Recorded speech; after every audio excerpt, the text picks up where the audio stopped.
안녕하세요. 쉽게 이야기 시리즈 자문을 맡은 신정섭입니다.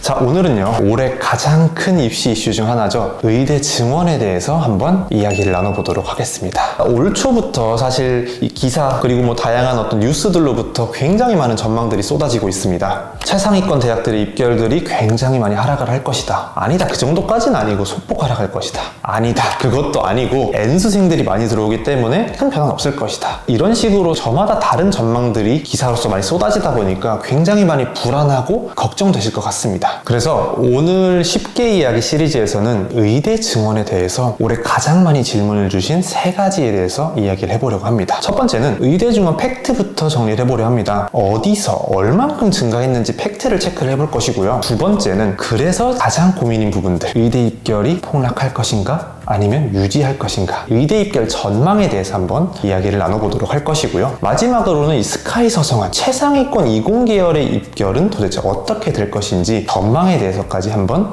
이야기를 해보도록 하겠습니다. 자, 그러면 팩트 체크부터 한번 가보도록 하겠습니다. 자, 올해 의대 정원은요, 전년도 3016명에서 올해 4485명으로 총 1469명이 늘었습니다. 자, 이 1469명, 이게 어느 정도의 규모인지 약간 감이 안 오시죠? 비교를 한번 해봅시다. 자, 올해 의대 증원 규모인 1469명은요, 올해 치대와 한의대의 정원을 합친 1315명보다 많은 규모입니다. 하나 더 비교해 보겠습니다. 올해 고려대학교에서 수시 모집으로 선발을 하는 자연계열 인원이 1407명입니다. 어때요? 굉장히 많은 규모가 의대에서 증원이 됐다는 것을 확인을 할 수가 있습니다. 하지만 실상은 이렇습니다. 자, 올해 증원된 1469명 중에 79.6%, 그러니까 1170명이 지방대학에서 증원이 되었고요. 그 중에 888명이 지역인재로 증원이 되었습니다. 실질적으로 올해 의대 증원은 지역인재로 증원된 비율이 굉장히 높고 지역인재 지원이 가능한 지방학생들 위주로 수혜를 받을 가능성이 크다는 것이죠. 근데 이 지역인재는 통상 높은 최저학력 기준과 높은 입결을 보유하고 있는 것이 특징입니다. 지역인재를 선발을 하는 이 지방거점국립대 이 세 곳의 사례를 한번 살펴보도록 하겠습니다. 우리가 이 경북대 지역인재 학생부 교과 전형은 3합4의 최저학력 기준을 설정하고 있고요. 성적대는 1.1등급대죠. 자, 그리고 충남대로 넘어가 보면 지역인재 학생부 교과 전형 역시나 경북대와 동일한 3합4의 최저학력 기준을 설정하고 있고요. 1.2등급대의 입결을 보여주고 있습니다.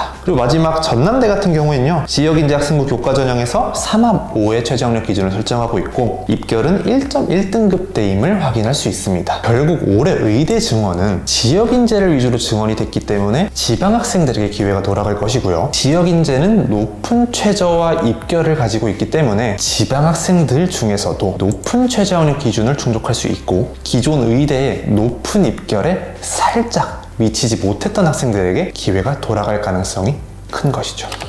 자, 많은 분들이 제일 궁금해하는 부분입니다. 실제로 이제 기사들, 이게 전망에서도 많이 나오는 부분들이고요. 제가 올해 상담하면서도 정말 많이 들었던 질문입니다. 결론부터 말씀드리면 소폭 하락할 것이다. 다만 기회가 존재하는 곳은 있을 수 있다. 우선 의대 지원자의 표본이 1.0에서 1.5등급 사이에 조밀하게 분포되어 있는 것이 굉장히 큰 이유 중 하나입니다. 작년 의대 수시 경쟁률이 30.5대 1로 굉장히 높습니다. 이 많은 지원자들이 어디에 분포해 있는지를 분석을 해보면 대부분 방금 말씀드린 1.0부터 1.5등급 사이에 조밀하게 분포가 되어 있는 것이죠. 여기에는 합격자는 물론이고요, 불합격자들 역시나 이 구간 안에 다수 분포가 되어 있습니다. 그래서 증원이 되었음에도 이 구간대에 불합격자들에게 기회가 돌아갈 가능성이 크고요. 표본을 뚫고 1.8에서 1.9등급 선까지 하락하기에는 어려움이 존재한다. 이렇게 말씀드릴 수 있겠습니다. 올해는 이제 졸업생 변수도 클 것으로 예상이 됩니다. 올해 6월 모의고사 졸업생 응시자 수가 2011학년도 이후로 최다 규모입니다. 의대 증원의 기대감으로 올해는 다수의 졸업생이 들어올 가능성이 있는 상황이다. 그리고 이는 의대 증원의 입결 하락을 저지하는 요인이 될 것으로 보고 있습니다. 해서 의대 증원으로 인한 올해의 입결 하락 하력은 크지 않을 것으로 예상하고 있고요. 1.8에서 1.9등급까지 학생들이 큰 기대감을 갖고 상향 지원을 하기에는 다소 무리가 있을 수 있다라고 판단이 됩니다. 다만 이는 어디까지나 거시적인 전망일 뿐이고요. 개별 대학이나 전형 변화에 따라서 실제로 기회가 되는 곳이 존재할 수 있습니다. 예를 들어서 영남대 지역인재 같은 경우에는요, 기존에도 1.5등급대까지 합격을 했었고 올해 모집 인원도 증원이 됐습니다. 그래서 올해 같은 경우에는 1.6에서 1.8등급까지도 이 합격할 가능성이 존재하고요. 제가 여기서 모든 대학들을 일일이 말씀드리긴 어렵지만은 이 지역인재 중에서는 올해 1.5에서 한 1.7등급까지 빠지는 곳들이 존재할 수 있습니다. 제가 반드시 당부드리고 싶은 것은요, 내가 지원을 할 혹은 고려 중인 개별 대학의 전형 학과에 맞는 하락폭을 하나씩 다 예측해 보실 것을 추천드리고 싶습니다. 그리고요, 이때 내신만 보지 마시고요, 최저학력 기준이라던가 의대 내 선호도 같은 다양한 요인들이 하락폭에 영향을 줄 수 있기 때문에 이러한 점들까지도 조금 더 폭넓게 바라보실 것을 말씀드리고 싶습니다.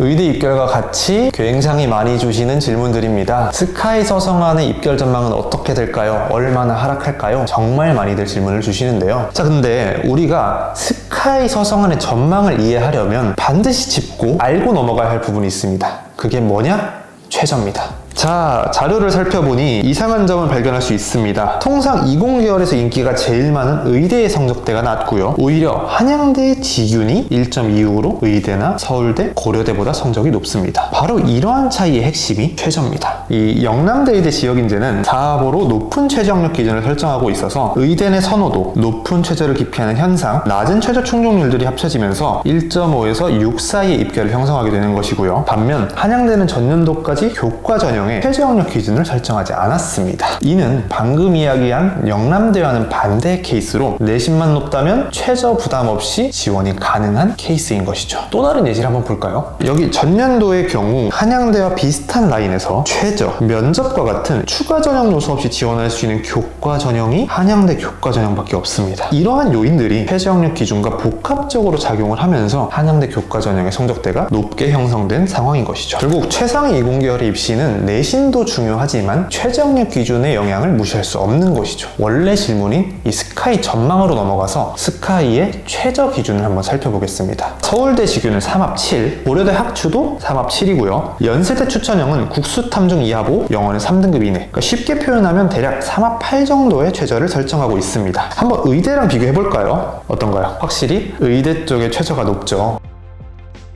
결국 의대 증원으로 성적이 하락을 하려면 이탈하는 인원이 많아야 하는데, 일반적으로 3합 7에서 8 정도 최저 충족 실력을 갖춘 친구가 3합 3, 3합 4, 4합 5에 높은 최저를 충족하는 경우가 굉장히 드뭅니다. 그러니까 이렇게 최저의 차이가 존재하다 보니까 높은 의대 최저를 충족해서 이탈하는 케이스가 적고, 이탈하는 인원이 적다 보니 기대하는 만큼의 성적 하락이 이루어지지 않는 것이죠. 그래서 올해 이제 스카이 같은 경우에는 0.1에서 한 0.2 정도 수준의 소폭 하락이 예상이 됩니다. 다만 연세대 같은 경우엔 변수가 있습니다. 자, 연세대 교과 전형의 추천형의 경우에는 올해 기존에 있던 부담스러운 수능전 재시무 면접을 폐지했고요. 대신 고려대 학교 추천 전형과 유사한 최저학력 기준을 올해 신설했습니다. 이는 곧 지원 부담의 완화로 이어지고, 지원 부담의 완화는 지원자의 증가로 이어져서 의대로 이탈하는 인원이 상대적으로 서울대나 교려대보다 적어질 것으로 예상이 되면서 입결이 전년도와 유지되거나 혹은 0.1등급 수준으로 소폭,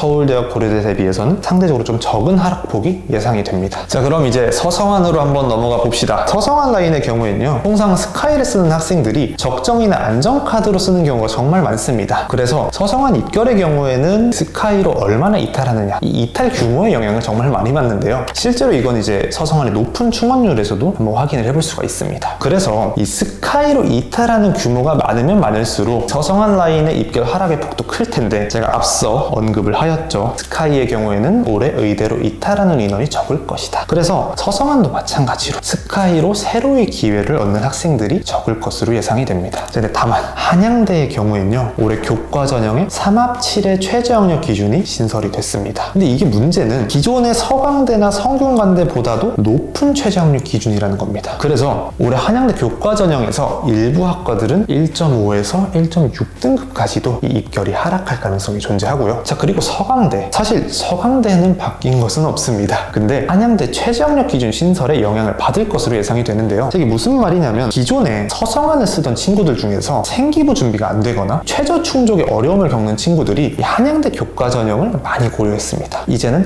한양대 최저학력 기준이 더 높아지다 보니까 서성안 중에서 서강대가 선택지가 돼서 올해 서강대로의 지원자가 몰릴 가능성이 존재합니다. 그래서 기존에 한양대 교과 전형에 지원을 했던 1.0에서 1.3등급대 친구들 친구들의 지원이 몰리면서 서강대는 올해 오히려 성적대가 유지되거나 상승할 수도 있으니 이 점을 꼭 유의해 주시길 바라겠습니다. 자, 이렇게 스카이와 서성안의 전망까지 알아봤는데요. 제가 의대에서도 말씀을 드렸는데 거시적인 전망 물론 중요합니다. 하지만 결국 개별 대학의 전형 학과별 전망을 예측하는 것이 무엇보다 중요하겠습니다. 앞서 살펴봤듯이 이제 연대나 한양대 같은 경우에는 해당 학교의 전형 변화에 따라 영향을 받기도 했고요. 서강대 같은 경우에는 심지어 비슷한 라인의 학교 전형 변화에 영향을 받기도 했죠. 그래서 내가 지원할 대학 전형별로 어떤 전망들이 예측되는지를 꼭 생각해 보시고 이 원서 전략을 수립하실 것을 당부드리겠습니다. 자, 지금까지 쉽게 이해하기 시리즈 신정석 컨설턴트였습니다. 감사합니다.